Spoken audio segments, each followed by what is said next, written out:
वंदे कृष्ण. मागील सत्रात आपण ब्रह्मर्षी व्यासांनी वेदांचे विभाजन का केले हे पाहिलं. या सत्रामध्ये देवर्षी नारदांचे चरित्र आपण पाहणार आहोत. सूत म्हणाले, त्यानंतर आरामात बसलेल्या, हातात वीणा घेतलेल्या परमयशस्वी नारदांनी हास्ययुक्त मुद्रेने आपल्या जवळच बसलेल्या ब्रह्मर्षी व्यासांना विचारले. नारदांनी विचारले, हे व्यासमहर्षे, आपले शरीर आणि मन दोन्हीही आपण केलेल्या कर्माने आणि चिंतनाने संतुष्ट आहे ना? आपली मनीषा निश्चितच पूर्ण झाली असेल, कारण आपण ही जी महाभारताची रचना केली आहे ती अत्यंत अद्भुत आहे. ती रचना धर्म आदी सर्व पुरुषार्थांनी परिपूर्ण आहे. सनातन ब्रह्मतत्वाचे आपण पुष्कळ चिंतन केले आहे आणि ते जाणलेही आहे. असे असतानाही हे प्रभो, आपण कृतार्थ न झालेल्या पुरुषाप्रमाणे शोक का बरे करीत आहात? त्यावर व्यास म्हणाले, आपण माझ्याबद्दल म्हणालात ते सर्व खरे आहे. असे असूनही माझ्या मनाला समाधान नाही. याचे कारण समजत नाही. आपले ज्ञान अगाध आहे. आपण साक्षात ब्रह्मदेवाचे मानसपुत्र आहात. म्हणून मी आपणालाच याचे कारण विचारित आहे. आपण सर्व गुप्त रहस्य जाणता, कारण आपण त्या पुराण पुरुषाची उपासना केली आहे की जो प्रकृती आणि पुरुष अशा दोन्हींचा स्वामी आहे.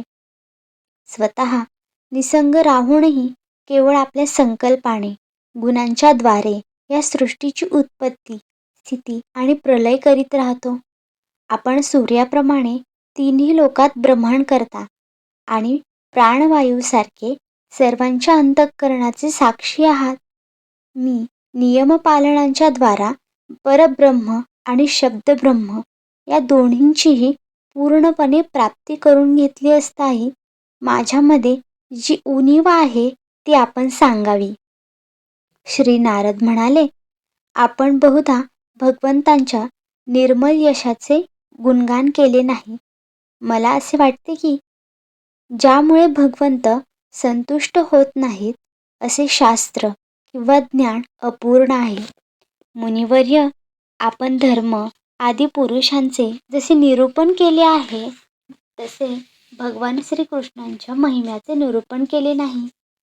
ज्या रसभावलाकारांनी युक्त अशा वाणीने जगताला पवित्र करणाऱ्या भगवान श्रीकृष्णांच्या यशाचे वर्णन केले नाही, तर अशी वाणी म्हणजे कावळ्यांसाठी ज्या ठिकाणी उष्टे पदार्थ फेकून दिले जातात तशी अपवित्र मानली जाते.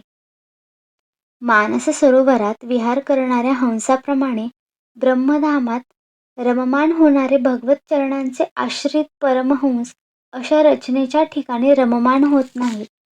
याउलट जी रचना दूषित शब्दांनी भरलेली आहे, परंतु जिचा प्रत्येक श्लोक भगवंतांच्या सुयशसूचक नामांनी भरलेला आहे, तीच वाणी लोकांच्या सर्व पापांचा नाश करते. कारण सत्पुरुष अशाच वाणीचे श्रवण, गायन आणि कीर्तन करतात. मोक्षप्राप्तीचे साक्षात साधन असलेले निर्मळ ज्ञान भगवत भक्ती विरहित असेल तर ते तितकेसे शोभत नाही. तर मग जे साधन आणि सिद्धी अशा दोन्ही अवस्थेत नेहमी अमंगल असते ते काम्य कर्म, आणि जे भगवंताला अर्पण केले नाही असे अहेतुक देखील कर्म तरी कसे बरे शोभेल? व्यास महर्षे, आपली दृष्टी अचूक असून कीर्ती पवित्र आहे. आपण सत्यव्रती आणि दृढव्रती आहात. असे असल्याने आपण समाधीच्या योगाने संपूर्ण जीवमात्रांना बंधमुक्त करण्यासाठी अंचित्य शक्ती भगवंताच्या लीलांचे स्मरण करा. जो मनुष्य भगवंतांच्या लीलांव्यतिरिक्त दुसरे काही सांगण्याची इच्छा करतो तो भेदबुद्धी मनुष्य त्या इच्छेने निर्माण केलेल्या अनेक नामरूपांच्या फेऱ्यात सापडतो. जसे झंझावाताने डगमगणारी नाव अखंड हेलकावे खाते, त्याप्रमाणे अशा माणसाची चंचल बुद्धी कोठेच स्थिर होत नाही. संसारी लोक स्वभावतःच विषयात गुंतलेले आहेत. धर्माच्या नावावर निंदनीय अशी सकाम कर्मे करण्याची आज्ञा आपणच त्यांना केली आहे. हे सर्व उलटेच झाले. कारण सामान्य लोक निंदनीय कर्मालाच मुख्य धर्म समजून अशा धर्माचा निषेध करणाऱ्यांचे म्हणणे ऐकत नाहीत. भगवंतांचे गुण अनंत आहेत. कोणी विचारवंत ज्ञानी पुरुषच संसारातून निवृत्त होऊन भगवंतांच्या स्वरूपभूत परमानंदाचा अनुभव घेऊ शकतो. म्हणून ज्यांचा परमार्थाकडे ओढा नाही आणि जे गुणांमुळे डळमळीत झाले आहेत, त्यांच्या कल्याणासाठीच आपण भगवंतांच्या लीलांचे वर्णन करावे.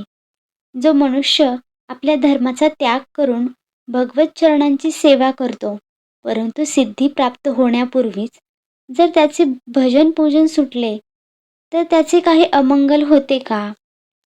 परंतु दुसरा कोणी भगवंतांचे भजन न करता केवळ स्वधर्माचे पालन करतो, त्याला कोणता बरे लाभ होतो? अशाच वस्तूंच्या प्राप्तीसाठी बुद्धिमान मनुष्यांनी प्रयत्न केले पाहिजेत, की जी वस्तू मुंगीपासून ब्रह्मदेवापर्यंत सर्व उच्च नीच योनीत केलेल्या कर्मांचे फलस्वरूप म्हणून प्राप्त होत नाही.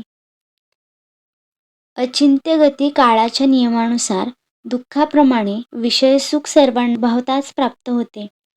हे मुने, जो भगवान श्रीकृष्णांचा चरणसेवक आहे, तो भगवत भजन न करणाऱ्या पण धर्मकर्म करणाऱ्या मनुष्याप्रमाणे दैववशात काही पापकर्मे झाले तरी जन्ममृत्यूच्या फेऱ्यात अडकत नाही. तो सेवक भगवत चरणांच्या आलिंगनाचे स्मरण झाल्यावर त्यापासून परावृत्त होऊ इच्छित नाही, कारण त्याला भगवत रसाची गोडी लागलेली असते.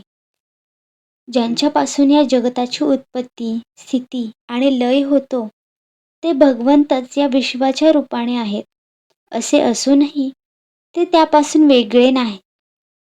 ही गोष्ट आपण जाणत आहात, तरीसुद्धा मी आपल्याला या गोष्टीची आठवण करू दिली आहे. आपली दृष्टी अचूक आहे, आपण हे समजून घ्या. आपण पुरुषोत्तम भगवंतांचे कला अवतार आहात. आपण अजन्मा असूनही जगताच्या कल्याणासाठी जन्म घेतला आहे. म्हणून आपणच विशेष करून भगवंतांच्या लीलांचे वर्णन करावे. विद्वानांचे म्हणणे असे आहे की मनुष्याने केलेले तप, वेदाध्ययन, यज्ञाचे अनुष्ठान, स्वाध्याय, ज्ञान आणि दान यांचा एकमेव उद्देश हाच आहे की पुण्यकीर्ती, श्रीकृष्णांचे गुण आणि लीला यांचे वर्णन केले जावे. हे मुने, मागील कल्पातील माझ्या पूर्वजन्मी मी एका वेदसंपन्न ब्राह्मणांच्या दासीचा मुलगा होतो. एका पावसाळ्यात काही योगीजन तेथे चातुर्मास व्यतीत करीत होते. लहानपणीच मला त्यांची सेवा करण्यास सांगितले. मी जरी लहान होतो तरी पण कोणत्याही प्रकारच्या खोड्या करीत नसे. इंद्रिये माझ्या अधीन होती. खेळण्या बागडण्यापासून मी दूर होतो आणि त्यांच्या आज्ञेनुसार मी त्यांची सेवा करत होतो. मी फार कमी बोलत होतो. माझे चांगले वर्तन पाहून समदर्शी असूनही त्या योग्यांनी माझ्यावर अनुग्रह केला. त्यांची परवानगी घेऊन त्यांच्या पात्रातील उरलेले अन्न मी दिवसातून एक वेळ खात असे. त्यामुळे माझी सर्व पापे नाहीशी झाली.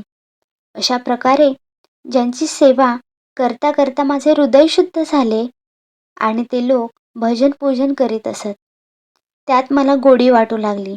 त्यात सत्संगात लीला गानपरायण महात्म्यांचा अनुग्रह झाल्याने मी दररोज श्रीकृष्णांच्या मनोहर कथा ऐकू लागलो. श्रद्धापूर्वक एक एक कथा ऐकत गेल्याने प्रिय कीर्ती भगवंतांविषयी मला प्रेम वाटू लागले. हे महामुनी, जसजशी मला भगवंतांच्या विषयी ओढ वाटू लागली, तसतशी त्यांचे ठिकाणी माझी बुद्धी स्थिर झाली. या स्थिर बुद्धीमुळे या संपूर्ण कार्यकारण रूप जगताला असूनही मी माझ्या परब्रह्मस्वरूप आत्म्यामध्ये ही माया आहे अशी कल्पना करू लागलो. अशा प्रकारे वर्षा आणि शरद या 2 ऋतुकालात ते महात्मे दिवसातून 3ही वेळी श्रीहरींच्या मंगलमय यशाचे संकीर्तन करीत असत आणि मी ते प्रेमभराने ऐकत असे. त्यामुळे चित्तातील रजोगुण आणि तमोगुण नाहीशी करणारी भक्ती माझ्या हृदयात उदय पावू लागली. मी प्रेमळ आणि विनम्र होतो. त्यांच्या सेवेने माझे पाप नाहीसे झाले. माझ्या हृदयात श्रद्धा होती. मी इंद्रियांचा संयम केला होता. तसेच मी त्यांचा आज्ञाधारक होतो. ज्या गुह्यतम ज्ञानाचा उपदेश स्वतः भगवंतांनी आपल्या मुखाने केला होता, ते ज्ञान त्या दीनवत्सल महात्म्यांनी कृपाळू होऊन तेथून जातेवेळी मला दिले. त्या उपदेशामुळेच या जगताचे निर्माते भगवान श्रीकृष्ण यांच्या मायेच्या त्या प्रभावाला मी जाणू शकलो. ते जाणल्याने भगवंतांच्या परमपदाची प्राप्ती होते. हे ब्रह्मन, पुरुषोत्तम भगवान श्रीकृष्णांनाच सर्व कर्मे समर्पित करणे हेच संसारातील त्रिविध तापांवर एकमात्र औषध आहे. मी ते आपणास सांगितले. प्राण्यांना ज्या पदार्थाच्या सेवनामुळे एखादा रोग होतो, त्याच पदार्थाची चिकित्सा करून त्याचा प्रयोग केल्यावर तो रोग नाहीसा होणार नाही काय? याप्रमाणे जरी मनुष्याची सर्व कर्मे त्याला मृत्यूरूप संचार चक्रात अडकवितात, तरीसुद्धा जर ती कर्मे भगवंतांना समर्पित केली तर त्याचे कर्मपणच नष्ट होते. या लोकी जे कर्म भगवंतांच्या प्रसन्नतेसाठी केले जाते, त्यापासून पराभक्तियुक्त ज्ञानाची प्राप्ती होते. त्या भगवत प्रित्यर्थ केल्या जाणाऱ्या कर्ममार्गावर भगवंतांच्या आज्ञेनुसार आचरण करीत लोक वारंवार भगवंतांचे गुण व नामांचे कीर्तन करीत त्यांचे स्मरण करतात. प्रभो, भगवान श्री वासुदेवांना माझा नमस्कार असो. आम्ही आपले ध्यान करतो. प्रद्युम्न, अनिरुद्ध आणि संकर्षण यांनाही नमस्कार असो. या प्रकारे जो पुरुष भगवंतांच्या मूर्तींच्या नामद्वारा मंत्राखेरीज वेगळी मूर्ती नसल्याने मंत्रमूर्ती भगवान यज्ञपुरुषाचे पूजन करतो, त्याचे ज्ञान पूर्ण आणि यथार्थ आहे. ब्रह्मर्षी, मी जेव्हा भगवंतांच्या आज्ञेचे या प्रकारे पालन केले, तेव्हा हे जाणून भगवान श्रीकृष्णांनी मला आत्मज्ञान, ऐश्वर्य आणि आपली भक्ती प्रदान केली. आपण पूर्वज्ञानी आहात.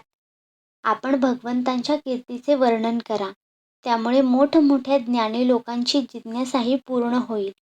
जे लोक संसार दुःखामुळे वारंवार व्यथित होत आहेत, त्यांच्या दुःखाची निवृत्तीही यामुळे होऊ शकते. दुसरा कोणताही उपाय नाही. अध्याय समाप्त. ओम श्री परमात्मने नमः. ओम श्री सद्गुरवे नमः. झालेले वाचन तुम्हा सर्व संत श्रोत्यांच्या चरणी अर्पण. पुढील भागामध्ये नारदांच्या चरित्राचा उरलेला भाग आहे, तो आपण पुढील सत्रामध्ये पाहूया. वंदे कृष्णम.